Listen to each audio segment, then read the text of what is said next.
Well, destination today, Stuttgart. I'm going to be driving the Sls Roadster. I think I'm the first one to drive this thing, or at least outside the company, so it'll be very exciting. We're leaving England in our propeller plane, and gosh, we should be there in 15 to 18 hours.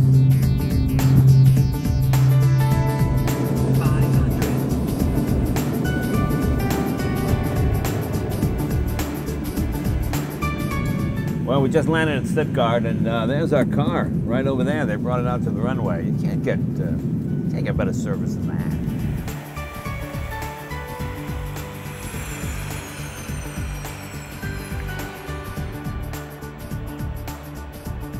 Looks great. How are you? Jay, welcome to Stuttgart. Thank you. This is Sls Roadster. He's the CEO of AMG, correct? That's right. Yeah. Well, the car looks beautiful. Wow. Well, it's the SLS now as a Roadster, of course. Right. The gull-wing is legendary, but Yeah. we had to chop the roof off. Yeah, well, you got to do that. Same horsepower? Horsepower is 571 horsepower, so there is enough for you to go around. Yeah. Torque? Torque is 630 Newton meters. Wow, that's a lot. 0 to 62, 3.8 seconds. Wow.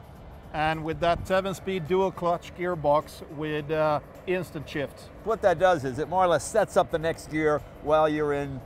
It sets up second while you're in first, right? So when you shift, it's literally already engaged, and bang, it shifts far quicker than any human could ever shift. I mean, I found it to be the most exciting feature of the car. I mean, obviously I like the horsepower, just the fact that it would bam, and you realize there's no way you could possibly shift faster if you had a manual car. So that makes it exciting. And that's the reason we introduced it in motorsports, and it's now come into the road cars as well. Well, we'll go for a ride in a second here. I'm fascinated to hear how it sounds with the roof off. I mean, it always sounded good in the gull-wing, but now the roof is off, so there'll be no obstructions.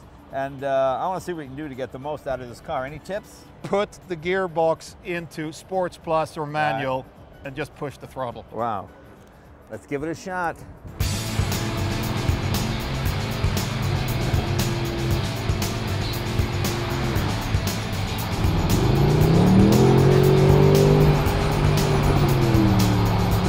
All kinds of torque, and you can certainly hear that exhaust system a lot better in the convertible than you can in the gull-wing. Listen, I mean, it's incredibly fast. It's almost 200 miles an hour, and it's so incredibly stable. It's just rock steady. At no point do you scare yourself. You know, one thing about Mercedes-Benz and AMG, they build incredibly practical sports cars.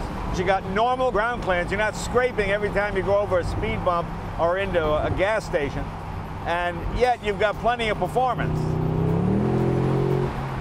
Well, this is very exciting. I used to work for Mercedes-Benz when I was a kid, doing new car prep, and I always see pictures of this track. It's an iconic track. It's the famous factory test track. It's quite old, but it's fantastic to see it in person. We're going to take this car and see how it goes on the track, but I'm going to get some help from a buddy of mine, David Coulthard. We're going to call him on the phone here and see if he can help me, because he helped develop this car.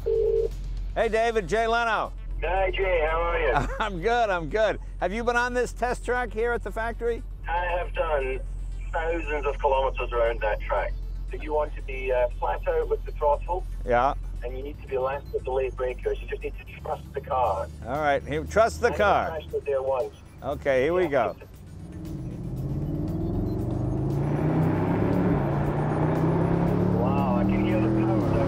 Yeah, it sounds good. I'm right with you there, the adrenaline pumping. Okay, now we're going into that big bowl. Here we go. Right, that's definitely flat. Yeah, I can feel the G-forces here.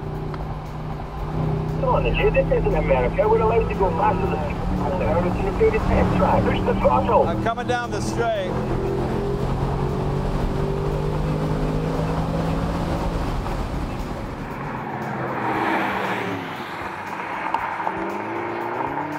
Here we go.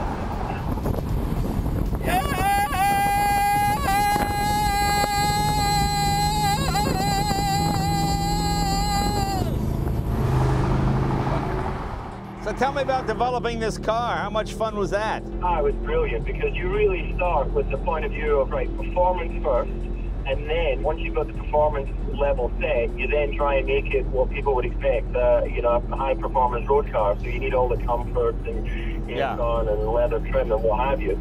So, you know, it's not a purebred racer. Right. I like that because I like to be able to unleash the performance when you want it, but you also, if you're stuck in traffic, which is what happens most of the time when we leaving cities, then you want to have the comforts that the car can provide. Thanks for the tips, David. If we hit the wall, we'll call you back. Yeah, absolutely. I own a recovery vehicle company, so I'll step in as well if you have a problem. Perfect. I knew there was a real reason you were doing this. Thanks a lot.